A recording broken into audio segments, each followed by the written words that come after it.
Follow Paddy Power on Snapchat. The username is @ThePaddyPower, and we promise there won't be any boring snaps about gigs, the weather, or the gym. Hi there, thanks for tuning in to the Racing Post Weekend Football Postcast. I'm Bruce Millington, and I'm pleased to be joined by Mark Langdon and Dan Childs from the Racing Post, as well as Paddy Power's Emmett O'Keefe. We're looking ahead to another great weekend in the Premier League. Also got the best bets from the lower divisions and right across Europe. We will start off though with the 6 questions the lads get to each and then get to answer the one they wish they had been asked. We'll start with you, Dan. We've got 2 Spurs fans, so this might be the one that Mark takes. But the question for you, Dan, is Harry Kane's injury, is it a disaster for Tottenham or is it manageable? Are you panicking or are you calm? I'm going to give the diplomatic answer and say somewhere in between the two. I don't think it's a total disaster, but the problem is when he's been out in the past, Heung-min Son has been the key to pulling up the slack, if you like. He's gone in there, got the goals, and obviously with him being away at the Asia Cup, it makes it more difficult. I don't think it's insurmountable. There's a few little ways that Spurs could go. Lucas Moura could play through the middle. Dele Alli as well. I mean, nobody's really mentioned this, but he could play as kind of like a false 9. He's got some pace, physicality, good in the air. He plays a genuine 9? Not as a genuine 9, but if you're looking to try and muddle through, and there are players that can take his position, deeper. Lamela hasn't been playing very regularly. He can come in. And Llorente, I don't think is as bad as everybody's sort of suggesting. I mean, I've actually, watching Spurs, I've been keen on him to come on a little bit earlier in some games. Even the Manchester United game, although Spurs were playing well, I felt that with him sitting deeper, that it could have done with him coming on earlier. I thought when he did come on, it caused Manchester United problems. He holds it up well, he's got a nice touch, and he is a pretty good finisher as well. So of those various options, what do you think Poch will do? I think it will probably be Llorente, but it might be a combination. There might be some games he tries Lucas Moura through the middle, and maybe the Dele Alli option, as I mentioned. Just talk us through what it actually means in terms of games missed, Dan.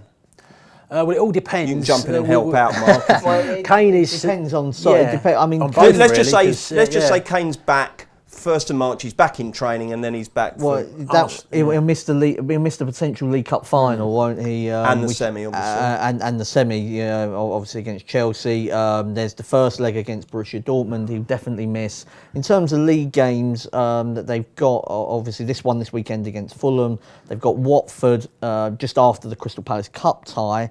And then it's Newcastle at Wembley. But it all depends, I suppose, on when South Korea get knocked out of the Asia Cup. So I've been going through the draw with a fine-tooth comb, to be honest. If he goes out in the quarters, he could be back for Watford. That was what I was kind of working out. Are they jollies for the Asia Cup? No, I mean they've got an easy last 16 games. They're playing a team that finished 3rd.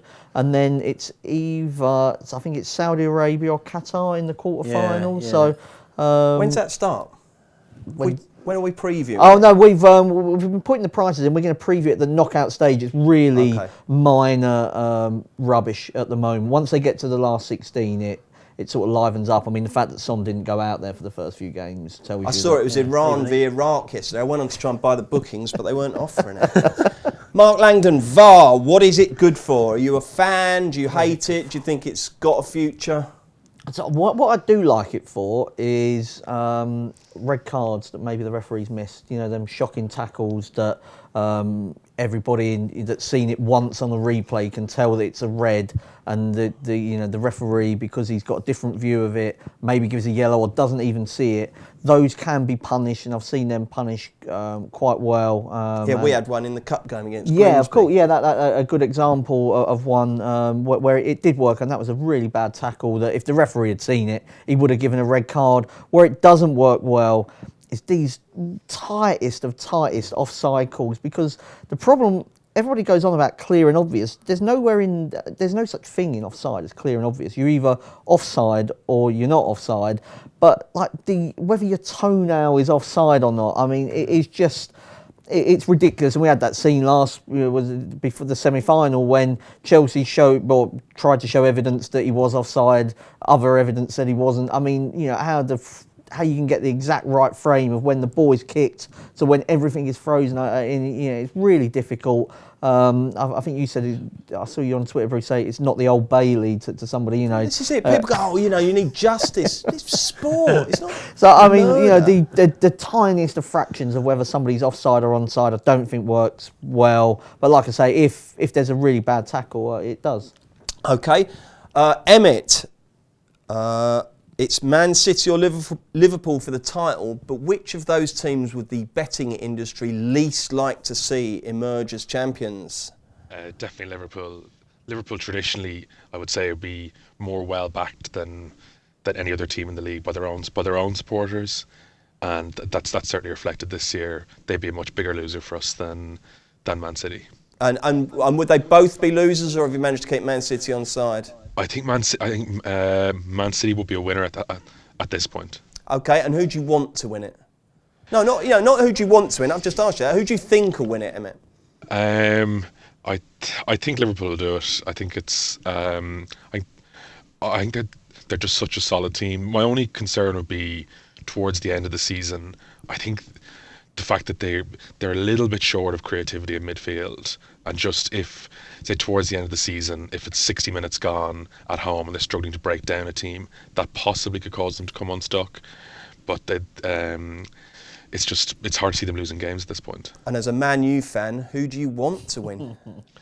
I'm torn here because I find this Liverpool side quite likeable. I'm a big fan of Klopp, and there's not too many players I'd really dislike in the Liverpool team. Maybe no, Lovren. That's right. They're quite short of complete tossers, aren't they? Yes, yeah.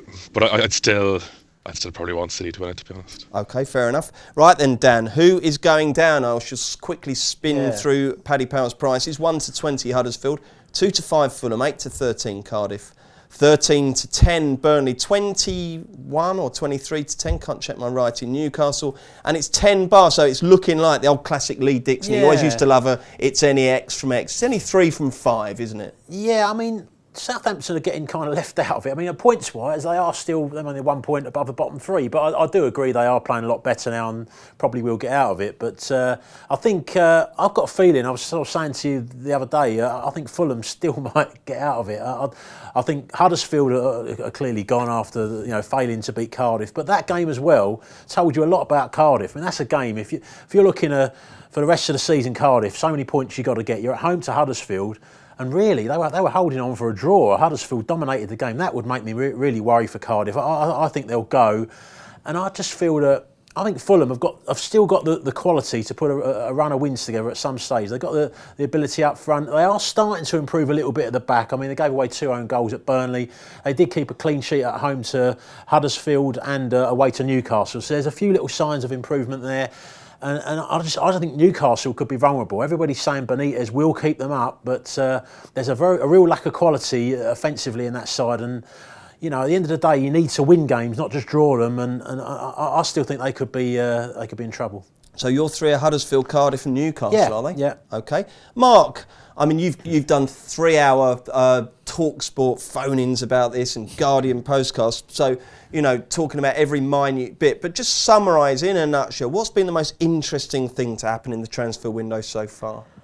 Oh, well, I mean, I think it could happen really with Higuain if does that excite you, that one? It excites me to the point where I'm really interested to see whether he can cut it in England, because not because the Premier League's any different, but it's just because he's been in Italy now for so long, and if he comes to Chelsea, he arrives as a bit of a failure really at Milan. He hasn't been scoring goals for them. He did for Juventus and previously at Napoli. There's always been a question mark as to whether he's the elite striker that some people say he is and some people say he isn't. And he missed a really good chance in the World Cup final at 0-0 against nearly called him West Germany. He missed the chance against Germany, and Sarri has pushed so hard for him because Chelsea don't want to sign 31-year-olds that are past their best, and they've been there with Crespo and Shevchenko. they have.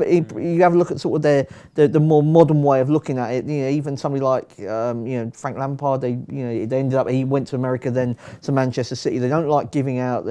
John Terry didn't finish out his career at Chelsea either. He went to Aston Villa. So that they are keen, I think, to to kind of freshen up their team. And Sarri's pushed so hard for a striker, and I just wonder if we will see the best of Chelsea if they get somebody up front. So that's one that really excites me. What do you think now? If say they get him, will he be a tick, a cross, or a fence? I think he gets them top four. Yeah? I do, because it's the one thing that they've lacked. And what about one lower down division, Mark? Maybe a team that could be transformed by a clever bit of business that hasn't really hit the headlines? Well, I think that in terms of that, I mean, Preston have signed quite a few players from lower down the leagues. You think of Stockley came in from Exeter. They brought another one in from Walsall. I'm not sure that that's the right way to do their things. Points. Yeah, I know, but I mean, I think position. it can take some time. Do you know what I quite liked? Ipswich, James Collins. I think that they've lacked. Quality, and now all season long that they were another team, a bit like Preston, did all their shopping in League One and League Two, and then you end up wondering why you got a League One and League Two team because you bought players from League One and League Two. So that would I think that's quite an interesting. I think Ipswich will go down, but I think Collins is a good signing. A lot of West Ham fans were disappointed that he left in the summer and felt he could still do a job in the Premier League. So that might be one. We've had a couple of players off West Ham in Tompkins and Kayate who've been absolutely superb buys. Brilliant buys. Emmett, question for you. Man United, they're your beloved team. To what extent do you think things have changed? Just give us a kind of snapshot of how you think Man U have changed since Mourinho was replaced by Solskjaer. Is it very minor? Is the jury still out on whether it's going to be beneficial? Or do you really see clear signs of a recovery, both in terms of the philosophy and the potential to get the best out of a team that was underperforming? I think there's clear signs of change. I think tactically, as has been well documented, playing Paul Pogba in a freer role with Herrera and Matic sitting is obviously, and kind of backing him to the hilt has really unleashed him as a player. You're starting to see the player that every Man United fan thought they were getting when they signed him a couple of years ago. And also, I think there aren't many. It's hard to get world class players, and I think if Mourinho had stayed there for much longer, Pogba would have seriously pushed for a move. If he finishes the season strong, I think there's a reasonable chance he might stay now. And the same would apply to David De Gea and Martial maybe as well. And then the other thing is obviously Marcus Rashford, backing him as the first choice striker, and he just looks a completely different player than he was under Mourinho. He was in and out of the team. His performances were much more inconsistent. But with him in the team instead of Lukaku, it's kind of it's unlocked kind of a link and kind of team play that wasn't happening under Mourinho. Excellent. Have you got eyes on the top four again? Very much so. I think if the Higuain sign didn't work out, I personally think there might be a little bit of trouble ahead of Chelsea. I think the Jorginho signing actually hasn't worked out that well at all. And I think they're struggling to break teams down with playing Hazard as the false nine's not really working, and I think Arsenal are in real trouble. That back three of Mustafi, Sokratis and Koscielny isn't fit for purpose at all. I think it's a terrible sign for them as a club, but with the defence they have, that they're only loan signings seem to be available. They're not willing to spend any money. So I think there's an opportunity there for United for sure. Excellent. It's going to be interesting. If you want to take that last question, don't ask me to repeat it. It went on longer than one of Alan Brazil's. So which one are you going to have, Dan? I'll take the United one. I'll take a bit of a different view. I know it's silly. It sounds crazy to argue against 6 wins in a row, but I still stand by the fact that the first 5 games they're playing against 4 of the bottom 6. The other game was at home to Bournemouth, who are one of the most out of form, one of the most out of form sides in the league at the moment. I think it's something like 11 defeats in 14. And then there's a Spurs game. We all said, this is going to be the game. And yeah, they've won it, okay? But if you look at the actual game. I mean, I think Spurs, it was a record for the Premier League this season, the amount of shots on target they had. Now you could argue that De Gea's had a great game, or that Spurs' finishing wasn't great. Both are true. All the shots seemed to be central to the goal. Now, that's just a bit of a quirk, really. I mean, to argue that suddenly they're defending fantastically, you're not defending great if you're facing the highest amount of second half shots in the league this season. So, they played a bit better first half, but it was counter-attack football, really. Almost, you could say, reminiscent of Mourinho's tactics. Sit in and looking to counter. Now, what I would say, clearly they're playing with more confidence, which you get from a run of wins, and the fact that some players clearly hated Mourinho, Pogba, number one, and they're playing now as if there's a weight off their shoulders. So there's definitely an element there. But in terms of tactics, and are they suddenly this brilliant team that's going to definitely finish top four, I'd have to say wait and see. And I'd be surprised if they did make the top four. Okay, Mark?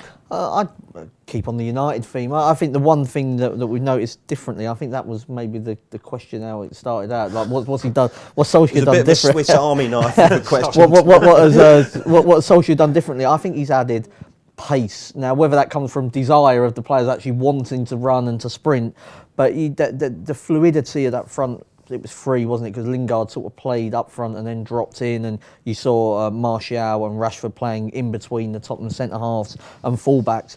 But they played with pace. When it was counter-attack, it wasn't this sort of slow pedestrian stuff that we saw so often under Mourinho. There was a directness to get up there, and Pogba got up in support, and Herrera sometimes did. They were getting people in the box, and you've seen like the Lukaku, Fellaini, players like that just can't run as quick as those other ones, and the team I felt was just too slow. So you can't solve the defensive issues without buying players, because I don't think the defence is good enough, but at least they're attacking with intent when they go forward, and I think that's been the big difference. So where will they finish, Mark? I think they'll finish fifth. Fifth.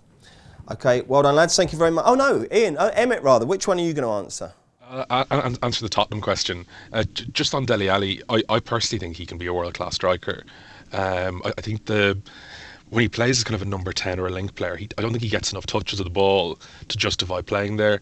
Whenever I've seen him play up front for Tottenham, he's really impressed me. He's a really good eye for a goal around the box. He's brave in the air as well, isn't he? He's superb in the air. So I think he's changed agent in the last year or so, and were some suggestions that he might want out of Tottenham. I think if he did leave Tottenham, I think it would be to go somewhere he could play as a striker.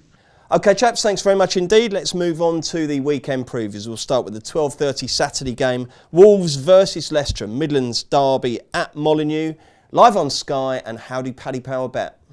Wolves 13-10, the draw 21-10, Leicester 12-5. These are two really, really difficult teams to call, Mark. What are your thoughts? They're really two difficult teams Leicester to call. is a pin job, isn't it? Yeah, I suppose from Leicester's point of view, it's whether the players are still playing for Puel, or whether there's sort of a Mourinho situation going on, albeit at a lower level, or indeed a Ranieri situation. Yeah. I mean, maybe that. I mean, because it happened at Southampton with Puel as well. I mean, results were quite good. I'm going to go for the draw, just because Wolves have actually only won one of the last 5 in the Premier League. That was a brilliant win away at Tottenham, but they probably caught Tottenham at a good time. They were pretty knackered by having to play the same players all throughout Christmas. Leicester are inconsistent, but maybe this is the type of game that actually they enjoy, rather than playing at home to a Southampton or a Cardiff, because they've won at Chelsea, and I think that Puel's teams like to play in that way, where they wait for the opposition to attack. Wolves do Wolves. Wolves are exactly the same. And you could sort of get this kind of situation where they both just stand there and don't even throw any punches. Yeah, even at kickoff you're wondering, you have the ball, no, you have it, and I think Bolly's a miss as well for Wolves. I think his pace at the back gets them out of a few tricky situations. So a low scoring draw. Okay, Dan, what's your view? Yeah, I'd agree with a lot of the sentiments there, especially about the way the two teams play. They're both counter-attacking teams. You look at their results, they've actually both got more points away from home than they have at home. Now that tells you a lot, I feel. If this fixture at the moment was being played at Leicester, I would probably go for Wolves because of the way the prices are on the value. And for the same kind of reason, I'm going to go for Leicester as a value bet here. I think they're better away from home the way they play. Wolves, the onus will be on them to control the ball and try and pick away through the Leicester defence. They tend to struggle to do that. Still not got a great deal up front. I just think Leicester, not just the away form, but the fact they've got these good results against big teams, shows you their counter-attacking prowess, and I think they're a little bit overpriced here. Home disadvantage, a new thing. Emmett, what's your view of this one? I'd probably go the other way. As Dan said, both these sides are better away from home, but I kind of feel just Wolves should be a bit shorter here. I think like Puel's obviously under huge pressure, and he's been in these type of games where if they lost, then he possibly gets sacked, and then they've ended up winning. The Chelsea away game being kind of a classic example of that. But I'm not sure he's all the players on side, especially Jamie Vardy, and I'd lean towards Wolves here. OK, if you're planning to hunker down at 3 o'clock and watch Soccer Saturday and have some bets, we've got loads of tips coming up for you in just a mo. Success ain't earned, it's bought. That's why at Paddy Power, we paid the big bucks for the best tech nerds in the world to develop our new, fastest ever app. Download the new app from the App Store or Play Store now. 18+, begambleaware.org. Right then, welcome back. Let's spin through the 3 o'clock Saturday afternoon Premier League games, of which there are 6, and we'll start with Bournemouth, West Ham. Emmett, what's the latest from Paddy Power on this one? Bournemouth 7-5, draw 5-2, West Ham 9-5. Mark? I'm going to go for Bournemouth. They've only won 2 of their last 12, but I thought they played really well actually against Everton. Callum Wilson wasn't playing. They said he was ill, so I'm assuming he'll be back, and it wasn't some January-itis, that you sometimes get with players that want to leave. West Ham, I do like them, but they've disappointed. Burnley and Brighton, when you fancy them to win, they lost both of those games. Bournemouth. OK, Dan? West Ham for me. I do agree that Bournemouth played very well at Everton and were unlucky. I mean, 2-0 was a ridiculous scoreline, but if you look for their last 12 games, they got 7 points. And, they've had a bad run there for a long time. West Ham in the same 12 games got 23 points, so they've been convincingly going the right way. Bournemouth going the wrong way. West Ham for me. This kid Brooks continues to impress Dan, doesn't he? Brooks is. I mean, he's destined for, I would say, a Big Six club. Lovely player. Emmett, what's your view? Yeah, I'd, just as you mentioned, David Brooks, he was going to be my tip at 17-2 to score first. I think he missed a great chance last week against Everton 0-0, but he tends to pick up very good positions in the box. Sometimes his finishing hasn't been the best, but he'd be the way I'd lean here. I think there's a good chance to play as a number 10 in this game. OK, Palace go to Liverpool with number 3 choice goalkeeper Julian Speroni, who's 40 in May between the sticks because Hennessy and Gaiata are injured. So Liverpool hot favourites. What's the latest betting, Emmett? Liverpool 1-6, draw 6-1, Palace 14-1. Brace. Mark? First of all, I think Brooks, maybe when Eriksen goes to Real Madrid, might be the one for Spurs. I'm going to go for Liverpool to win 2-0. They've won every game they've played against a non-Big Six so far this season. 12 of those 15 were 2-0. Now, I know Palace shocked Man City, but that there was a penalty and an absolute worldie in that. OK, and what price is that, roughly? It was Is it a working man's price? Yeah, it's definitely a working man's price. I mean, I didn't see what... I'm not sure Paddy Power are best. I think it was around about the sort of 8 to 11 mark. Lovely, that'll do. 5-6. 5 to 6. So maybe you are best. Great. Dan? Everything's got its price. I just think that I think Liverpool are too short. I look at the last few games, the City game, I know the Wolves game, rested players, had some injuries. The Brighton game, OK, it's a tight game, they've won it with a penalty. I'm not sure they're actually playing that well and that smoothly at the moment. Matip but apparently that's the sign of champions, according to all those... I mean, it's a load of tosh in my view. If you're either playing well or you're not, then I don't think they are playing that well at the moment.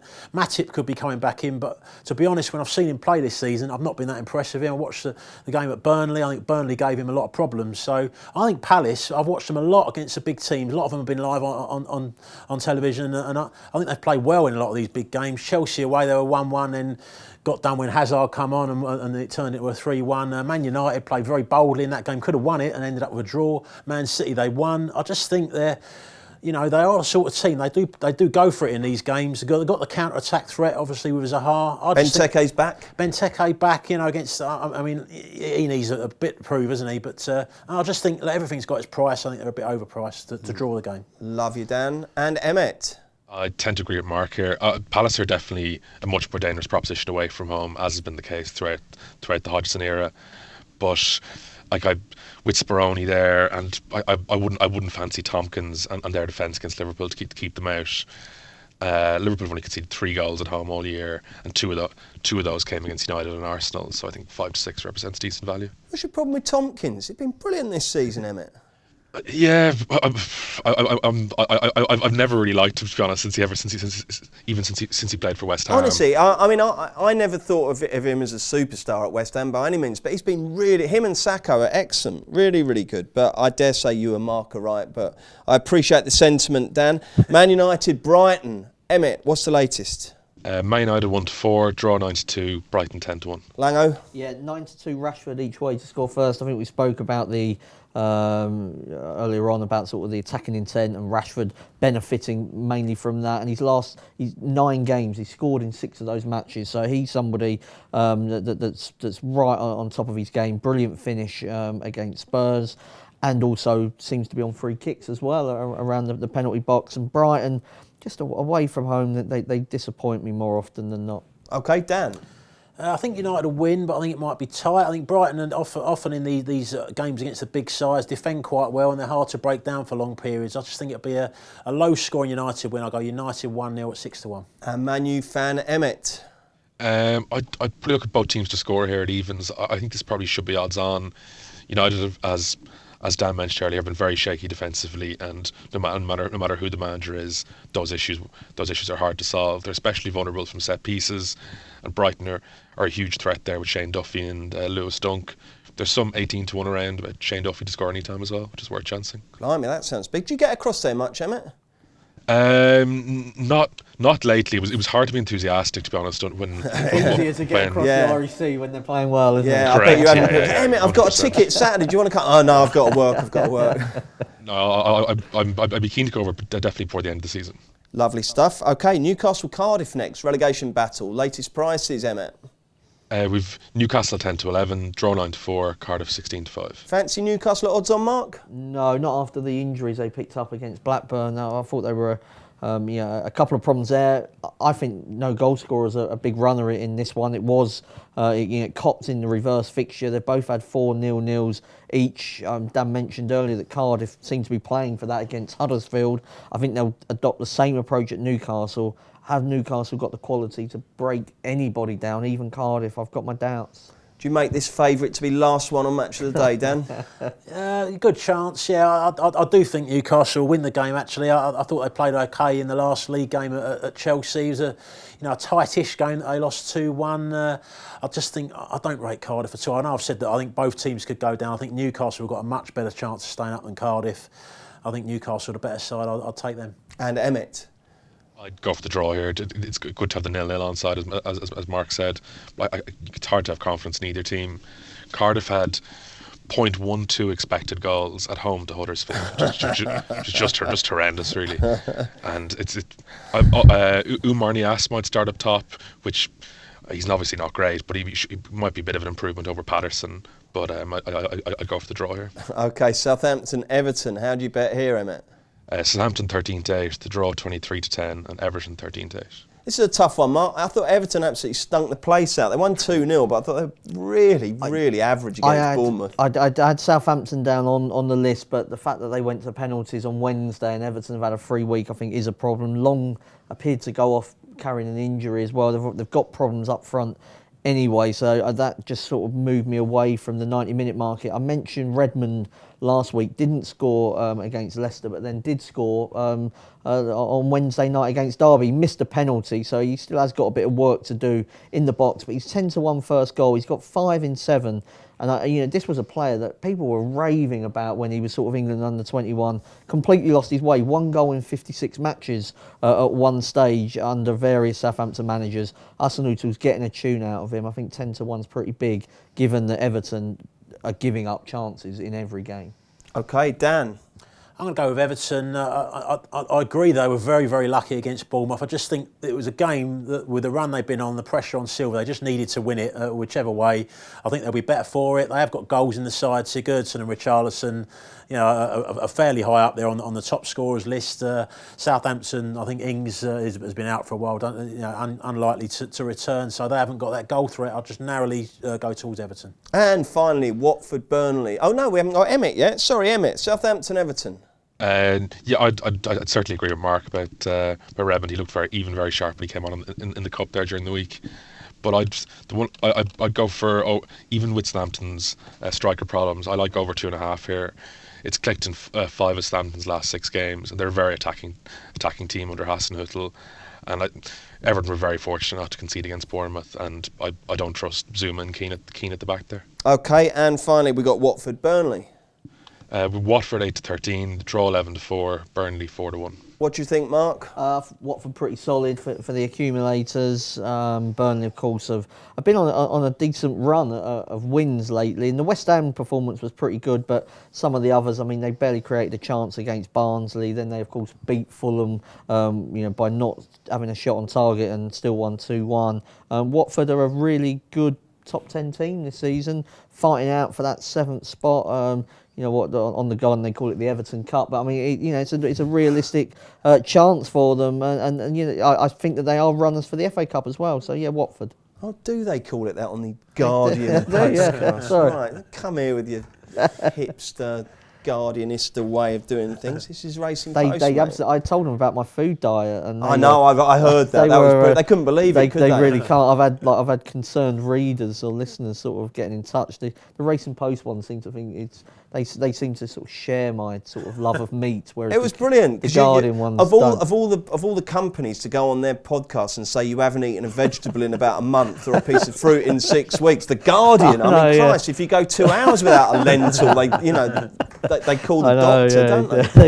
It's brilliant. Okay, Dan, Watford versus Burnley. Yeah, I mean, I think Watford will probably win this game. I don't think I'll be rushing to go piling an 8-13. Just the fact Burnley have won 3 games, I think it is in a row now. How did Burnley accumulate points? Whenever I have seen them, they have always looked like just a bang average championship side. And I think they are a poor side. And I think I mentioned earlier about the relegation. I still wouldn't be totally surprised if they ended up, going in the bottom 3. I just think Watford will probably win. When I watch Watford, he's only got 3 goals this season, Gerard Deulofeu, but he has a lot of chances. He hit the beans last week with lovely bit of skill. I just think it's a bit of an anomaly at the moment, his goal tally. I think he'll get quite a few more before the end of the season. He's 6-1 to score the first goal. I think that's overpriced. I'll tell you what impresses me about Watford. They've just got a goal threat from so many different areas. Yeah. They can score in a lot of different ways. They're a good side. They're a very dangerous, underrated side. Emmett, will you be siding with Watford, or do you think Burnley can keep accumulating points in that mysterious fashion of theirs? I'm very impressed with Watford, and it's like in Javier Gracia, they might actually have a manager who could last beyond the end of the season, and they could possibly grow with him, which they haven't really done since they came up to the Premier League. But having said that, they only have 2 clean sheets at home all year, and Burnley should come here full of confidence after the 3 wins on the bounce. So I'd go with both teams to score here at 17-20. Smashing! We've got a great Saturday evening fixture on the box. It's on BT Sport, and it kicks off at 5:30 at the Emirates. It's Arsenal versus Chelsea. Should be a cracker. What's the latest betting, Emmett? Arsenal 15-8, the draw 5-2, Chelsea 13-10. Now, Emmett, earlier on in the postcast, you were really scathing of the Arsenal defence, so we'll let you go first because I'm interested to know what you think of this one. Yeah, I think Chelsea had their struggles this year, but it's hard not to see Hazard, Pedro, Willian causing the Arsenal back 3 serious issues. It feels like Arsenal have kind of found their actual level, whereas they were overperforming earlier in the season. Even though, as I said, I haven't been that impressed with Jorginho this year, and I'd like to see Chelsea try midfield with Kovacic, Kante, and maybe someone like Loftus-Cheek or Barkley in front of them. But having said that, I can't trust Arsenal here. The Chelsea win price is a little bit skinny, I think, so I'd probably go for Chelsea to win with both teams to score 3-1. It's hard to see Chelsea keeping Arsenal scoreless, but I think Chelsea should run amok on the counter-attack. Excellent. Mark, what do you think of Jorginho? I mean, he loves a lateral pass, doesn't he? Yeah, he does. But I mean, if you have a look at sort of deep possessions and sort of one that carry the team forward, he's really high up in them stats, and that's what he's asked to do. He hasn't got an assist, but that's not his job to get the assist. His job is to get the ball up the pitch, and then it's up to the forward players to do it. And I think Chelsea's problem has been that they haven't had the forward to do it, which is why when I spoke earlier about if Higuain comes, obviously, he is, even if he's overrated, he's still better than what Chelsea got up front. I think with Morata completely just gone and confidence-wise, and Giroud not fancied in this style of play. I think if you do fancy Chelsea, I think that way that Emmett mentioned with both teams to score would be the one. I think the Chelsea price is a little bit too tight for my liking. I'm going to play 2-2 on the correct score. Obviously, Arsenal have got big problems defensively, but they have got forward players, I think, that can hurt Chelsea as well. And Chelsea have struggled themselves with balls over the top and the pace. If you think back to the Son game, the reverse fixture was 3-2, and Arsenal created a lot of chances in that game and didn't take them. So I think it's going to be a high-scoring game. The one interesting thing for me is, in terms of Hazard, is he tends to play better away from home. His last goal in the Premier League at Stamford Bridge was September the 29th. So I think he enjoys playing on when Chelsea got a bit more space. So maybe that might be an avenue for your first goal scorers. But an interesting game. Arsenal, let's not forget, did beat Tottenham deservedly 4-2 and have drawn with Liverpool at home. So I don't think it's going to be a stroll for Chelsea. I just can't trust Arsenal to win the game. Dan, what are your thoughts? I think Arsenal have got a bit more firepower, but I agree with Mark that Chelsea are better defensively. So you put that together, as well as Arsenal's strong home form. That only Man City and Liverpool have actually got a better home record this season. As Mark mentioned, the results, some decent results against big teams at home as well. I just think it's going to be a close game. I'd go with a draw here at 5-2. I mean, Arsenal's big worry is their defence. They conceded 15 goals more than Chelsea, which is obviously a big difference. But it is a tough place to go and get a win. So a draw for me. Surely, if we can see that Emery can't play that high up the pitch against Chelsea, if we can see it, surely Emery can see that as well and think, hold on, we need to rein it in a little bit and not expose ourselves. I mean, do you think they get a little bit kind of bloody minded about it, a bit stubborn? Yeah, I think there is that. I think there's also a bit of let's not confuse, let's worry about ourselves. I think there's a lot now of, we need to stamp our authority on the game, and this is our way of playing. And there's pressure from their supporters to be offensive and attacking all the time. There is. Well. But I can't see them being quite as stupid as what they have been. OK, that's a tough test. The two Sunday games, we've got some fairly short price favourites, and we'll see what the lads think about those next. Check out Paddy's Rewards Club. Simply place 5 bets of £10 or more across any sport in a week, and you'll get a free £10 bet then next week. T&Cs apply. 18+. BeGambleAware.org. Welcome back to the Racing Post Football Postcast. It's Bruce Millington, Mark Langdon, Dan Childs and Paddy Powers, Emmett O'Keefe. We're looking ahead to the 2 live Premier League games on Sunday. First of all, 1:30 live on Sky Sports at the, what's it called now? The John Smiths, isn't it? It's Huddersfield, managerless Huddersfield against Manchester City. Very short Man City. What's the latest betting, Emmett? Huddersfield 19-1, the draw 15-2, and Man City 1-8. Mark, pardon my ignorance, who will be leading? It's Mark Hudson, isn't it? Ex-Palace stopper. Yeah, it is Mark Hudson. Here you go, Mark. This night's easy. I mean, imagine. Let's see what you like. I mean, could be like it could be his only ever game as a manager. If you think that maybe he just stays in the background, sort of coaching somewhere. Once Huddersfield sort out them vacancy. Who's fav for it these days? It's Jan Suet, the Borussia Dortmund reserves manager. Dan was writing about that yesterday. So Yeah. I mean, it looks like they're maybe going to sort of try and get Wagner Mark II, and it's probably the right thing to do, I suppose. I mean, Wagner did an unbelievable job. I mean, first getting them up, then keeping them up.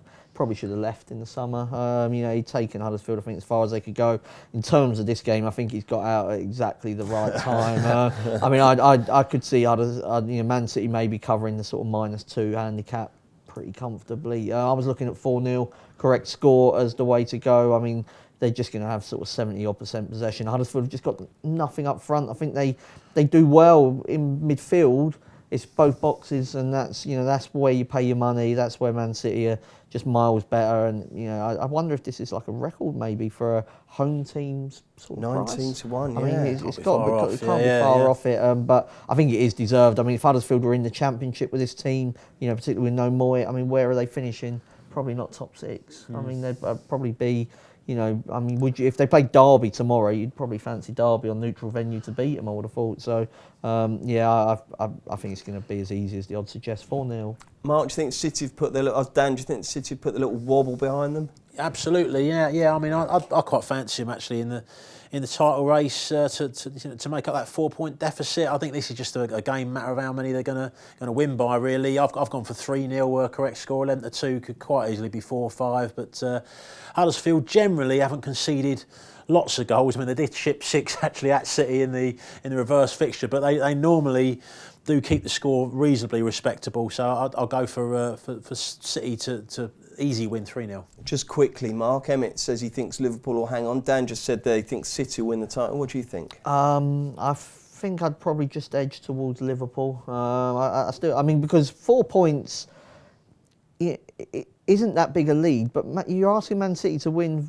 virtually every game, and who's to say that they're going to do that? And particularly when the Champions League comes around, I just wonder this season, even though Pep Guardiola says differently, I just wonder if the Champions League is maybe a bigger deal to City than what it is Liverpool this time.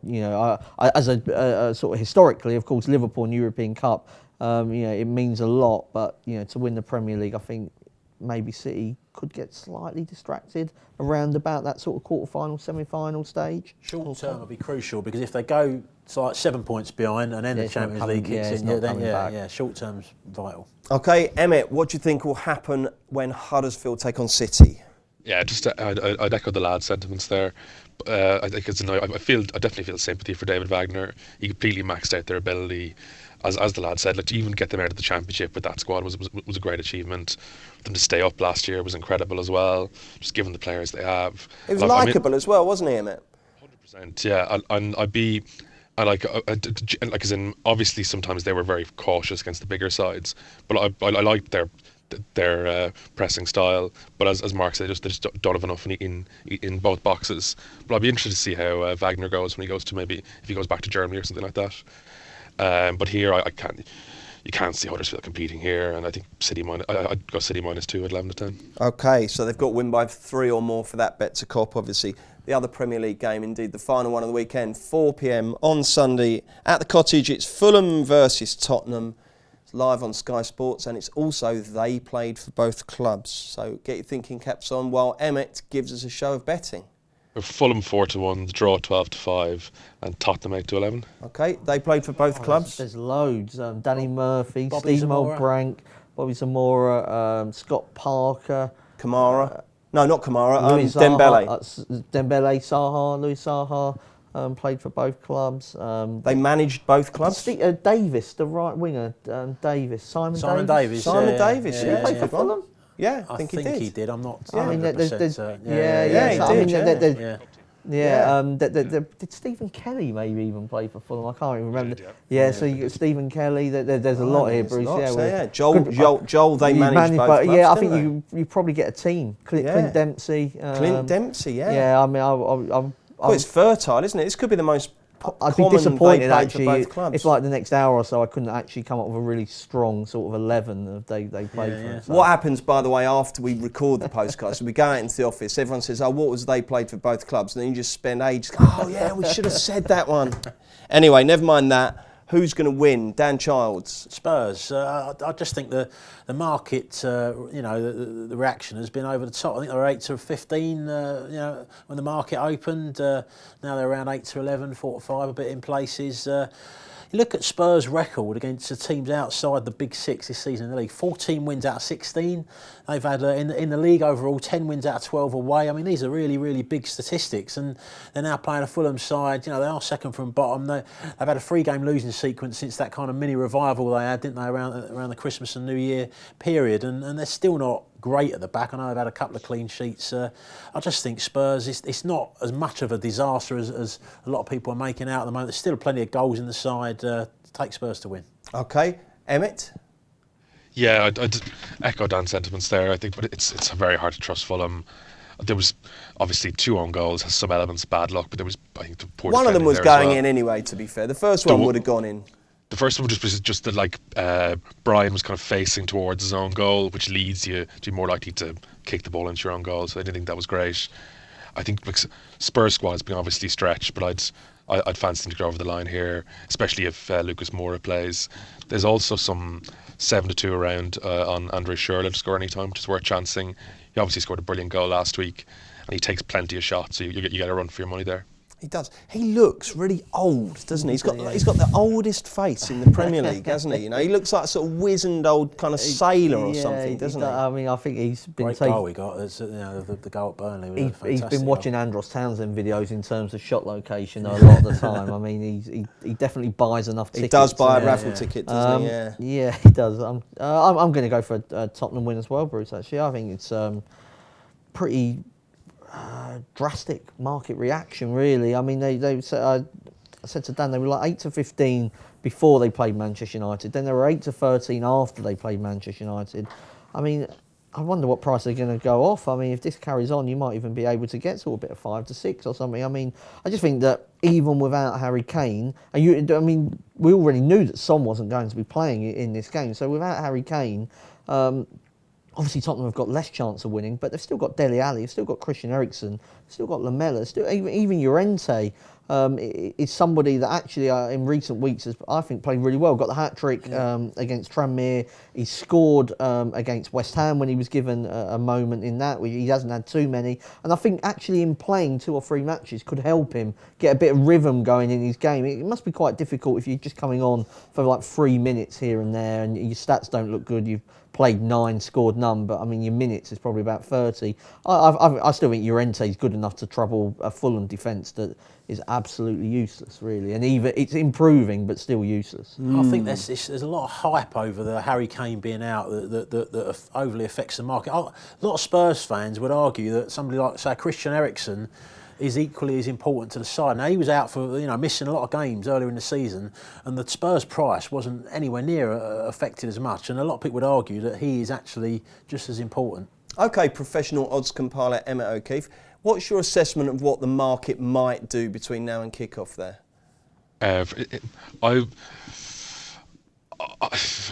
probably see I see the Tottenham price shortening a bit. Like again, it depends on whether Moura or Sissoko are fit. I would say if both of them are out, I could see maybe Oliver Skip playing midfield for Spurs, and like obviously he's a completely unknown player. So if that could see them potentially go to maybe 5 to 6, 10 to 11. But I think again, it depends a lot on team news. They obviously unexpected goals. Tottenham, even though they lost to United, in terms of it was one of the few games this season when actually it hasn't fallen for them. They're a team that seems to be overachieving quite a lot on expected goals. I think they drifted to about 6 to 5 against Manchester United. So I think the market is sort of slightly against them. And there was a big move for Chelsea in the League Cup against Tottenham, sort of whenever that was, that first leg. So I think there is a bit of a negative just generally about Spurs in the market at the moment, even before the Kane stuff, actually. OK, lads, and before we get the naps, any other teams you want to flag up, either lower down the divisions or right across the continent? Dan? I'll flag up Blackburn at home to Ipswich in the Championship. I know they played the cup game against Newcastle on Tuesday, went to extra time, they got knocked out. But Tuesday to Saturday, I think there's enough. They're used to that, aren't enough they? recovery time. I think Bradley Dack came off the bench and they rested a few other important players. So they're going to be a full strength team back to. And I just think Ipswich are such a poor side, tailed off at the bottom. They beat Rotherham last week 1-0. The shot stats were 18-3 in favour of Rotherham in that game. I mean, that's at home to Rotherham in the Championship. I've seen them a few times live this season. They're a really poor side. Blackburn got quite a bit with Dack and Danny Graham, Armstrong going forward. All day for me, Blackburn to win that. Anything from you, Mark? I spy a bit of value in Leeds away at Stoke. I just think it's going to take Nathan Jones a bit of time to. I mean, it's a mishmash of squads from Mark Hughes to Gary Rowett. Not a nice time to go in and then try and change the philosophy of the team. And I think at home, actually, when expectations are still pretty high, it doesn't take much for that to turn, and Leeds are the best team in the Championship. They're going along very well at the moment. I also thought Tranmere may be a little bit overpriced against a Swindon team that were 2-0 down to 10-man Lincoln. It was only when they went down to 9 men that they managed to get the draw in that game. I mean, ordinarily speaking, they could be walking into that game on a 2-0 defeat. And then in Italy, I thought Napoli to beat Lazio, just a shade of odds on, was pretty fair at home. Mark, one of the things that might be tough for Nathan Jones, because he wasn't a stellar name, he wouldn't have been hanging out with Crouchy during his playing career. No. So he's going in there and he's taken over a struggling squad, but there's a lot of kind of big-time Charlies in there. There's a lot of big names, older players there. So he's got to win them over, hasn't he? He has got to win them over. He's also got to win the fans over. I mean, I think when we sort of work in this environment that we do, sort of we talk about Luton sort of quite a bit. And we know that he's done a fantastic job, don't we? Your regular Stoke fan doesn't know that actually.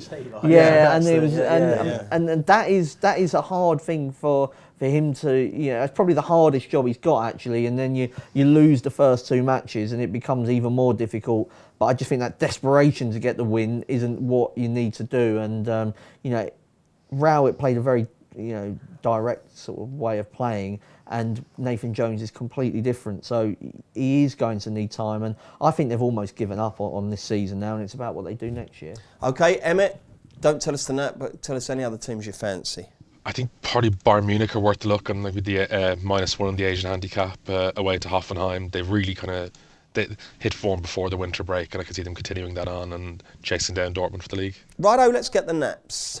This will not be beaten. I'm going to be very boring but very confident. Watford 8-13 to beat Burnley. Mark Langdon. Another odds-on Premier League team, Tottenham. I think the drift has gone way too far against Fulham. They've won 10 of their 12 Premier League away matches. And even without Harry Kane, I expect Eriksen and Ali and Lamela to cause a lot of problems and win the game quite comfortably. Dan Childs. I'm going to go for an overpriced outsider. But last week I've come up with Plymouth at Southend. This time I'm going to go even bigger price. Peterborough in the same division at Luton. I do like Luton, but there's just a few little signs with Nathan Jones going. The performances may be dipping a little bit. They lost at home to Sheffield Wednesday in the FA Cup replay on Tuesday. There's a few problems with personnel. Well, Danny Hilton's suspended, one of the most important strikers. They've also, their performances of 5 games without a win. Since Glenn Ray, the holding midfielder, has been out long-term injury, I've noticed a dip in their performance. The other side of the coin, Peterborough, they've got Lee Tomlin back, who for that level is a bit of class really, and you put him in the side. Maddison, who's playing okay at the moment, is a match winner. Ivan Toney's scoring a lot of goals at the moment. They're not, sometimes it doesn't click for Peterborough, but they have got one of the best, second best away record in League One against the best home record, funny enough, Luton. I think the away record will win through here. Never mind Bielsa. These boys are the ones who do the research. They're the ones who really know. Superb knowledge, lads. Mark, you look like you wanted to jump in there. I was going to say that Luton have signed... Your mortgage depends on Luton. Luton have signed Fawn on loan from Derby. He's a good player. He's a really good player. He's lost his way because of injuries. And you mentioned earlier, anybody that could make an impact. I mean, if he stays fit, League One. I mean, he was being talked about as a Premier League player not that long ago. He's had a lot of injuries. He's a very good Championship player. He's just had a lot of injuries. That's the problem. And to complete the ACCA, what have you got, Emmett?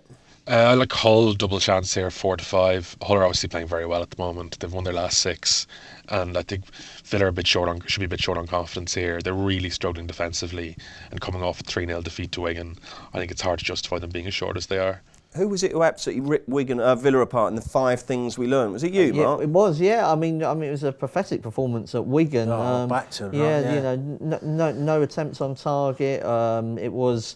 Dean Smith said it was the lowest point in football, or something like that. I mean, the honeymoon period well and truly over for him. Okay, Hull double chance, Peterborough, Tottenham and Watford. Those are your naps, chaps. What's the weekend hold, Mark? You're going to get out and about, get the sheepskin on? A really good game in League Two. Colchester against Mansfield. 2 teams riding right high. My wife is also on my sister's hen weekend, so I've Where's that? It's in Liverpool. So from like Friday morning till sort of Sunday afternoon. So I've got a bit of childcare for why I go to Colchester on Saturday, but it's me, a 9-year-old and a 5-year-old. It's gonna be tense. Those are the hard yards, aren't they?